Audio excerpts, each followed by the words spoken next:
বাড়ি যথেষ্ট নয়। কিন্তু আমি মনে করি এর সমাধান খুবই সহজ, এই টাকা দিলেই সমাধান হয়ে যাবে। কিন্তু এটাও ঠিক, এমন লোকদের এতগুলো টাকা একসাথে দেওয়া ঝুঁকিপূর্ণ হয়ে যাবে যারা এতগুলো টাকা এর আগে কখনো একসাথে পায়নি। তাই যখন একটা অর্গানাইজেশন এই কাজে আমাদেরকে সাহায্য করবার জন্য এগিয়ে এলো, তখন আমরা জানতাম আমাদের আরো জানবার জন্য সেখানে যেতে হবে।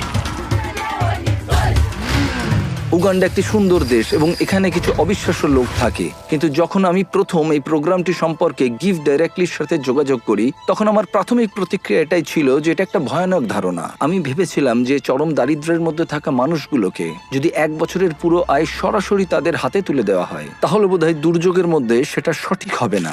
গিভ ডিরেক্টলি একটা সিলেকশন প্রসেসের মধ্য দিয়ে অর্থনৈতিকভাবে সবথেকে পিছিয়ে পড়া গ্রামগুলোকে বেছে নেবে আর প্রত্যেকটা ফ্যামিলিকে সাইন আপ করাবে।